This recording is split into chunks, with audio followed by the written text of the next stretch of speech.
Don't count out DeSantis yet. He has plenty of time to gain momentum. Ron DeSantis has not gained ground since his formal entry into the Republican contest on May 24. At that point, he trailed Donald Trump by 34 points in the Real Clear Politics national polling aggregation. He now trails him by 32.4 points, a statistically meaningless difference. Polling in the early primary states is sparser, but the available data also show DeSantis has not significantly closed the gap with the former president.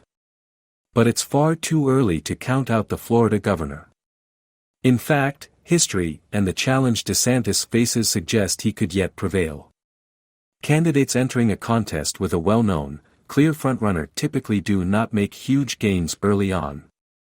In the 2008 Democratic contest, Barack Obama remained mired around 23% for months after entering the race.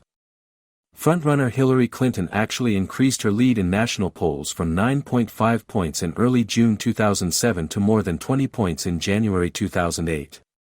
Clinton still led even after Obama's victory in the Iowa caucuses invigorated his campaign. Obama did not take the lead until mid-February, when a series of wins made him the delegate leader. The Republican race that year similarly warns against prematurely rushing to judgment. Pundits pronounced Senator John McCain's, Arizona, campaign dead after it produced dismal fundraising in polling and top campaign strategists left. His eventual comeback to win the nomination was hailed as one of the most surprising in primary history. DeSantis could be another comeback kid, but like Obama, he will have to claw his way through a strong opponent to do so. People don't abandon long-held allegiances lightly.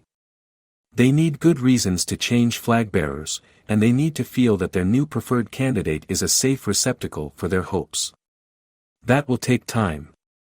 Rather than expect a lightning dethroning of the GOP king, analysts should think of DeSantis' effort as analogous to a military campaign. The Allied invasion of Normandy after D-Day, for example, stalled for weeks as Germans held their lines. Breaking determined resistance takes persistence, in war and in politics. DeSantis is doing the hard, slogging work he needs to do to prepare for a breakthrough.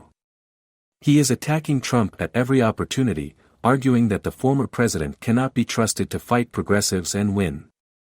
DeSantis is also building his credibility on the issues that MAGA Republicans care about, such as fighting woke corporations.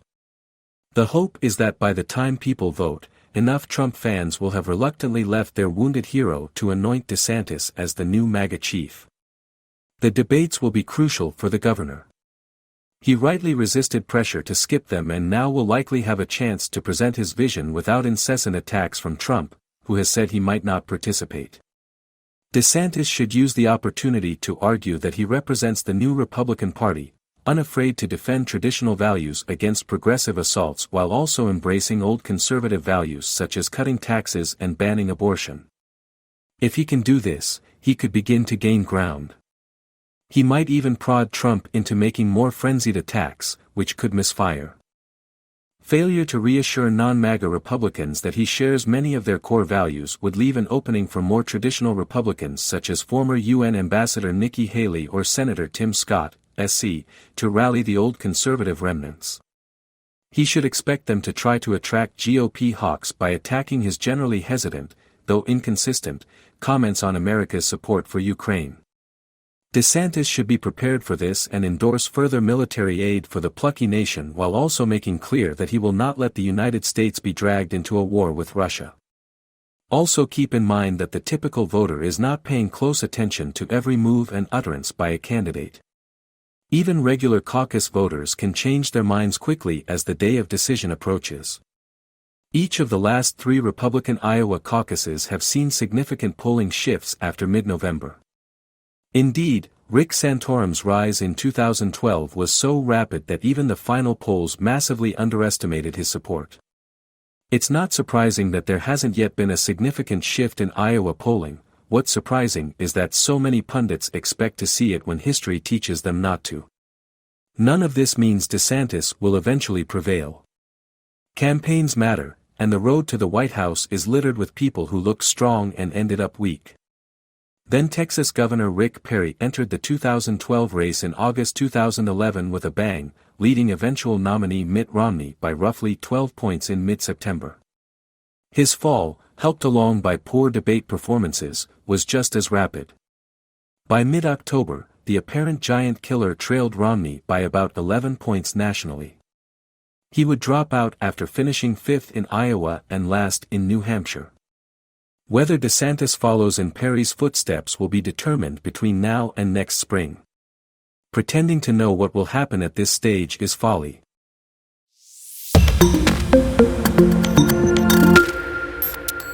Don't count out DeSantis yet. He has plenty of time to gain momentum. Ron DeSantis has not gained ground since his formal entry into the Republican contest on May 24. At that point, he trailed Donald Trump by 34 points in the Real Clear Politics national polling aggregation. He now trails him by 32.4 points, a statistically meaningless difference. Polling in the early primaries. That missing Republican witness is on the lam. The Republicans who claim to be investigating President Joe Biden's alleged corruption evidently can rely on the infinite patience of the American media and their own voters. Week after week they promise new and damning evidence, to be delivered by highly credible witnesses. And so far, every time, the results are embarrassing not to Biden, but to them.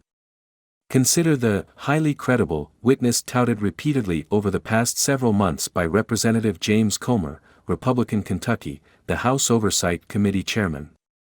That's the same witness, described as a whistleblower by Comer, who mysteriously went missing months ago, leading some skeptics to doubt his existence.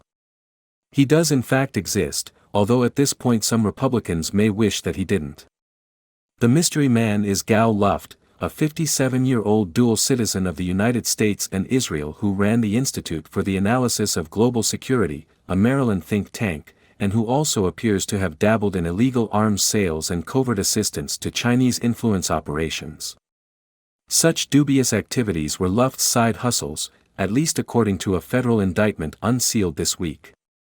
He has been missing because he is a fugitive after skipping bail while awaiting extradition from Cyprus, where he was arrested last April. The Justice Department has charged Luft with a startling list of offenses. He is alleged to have operated as an illegal foreign agent, notably by attempting in 2016 to secretly recruit and pay, on behalf of principals based in China, a former high-ranking U.S. government official who was advising Donald Trump, aiming to shape the president-elect's policy decisions.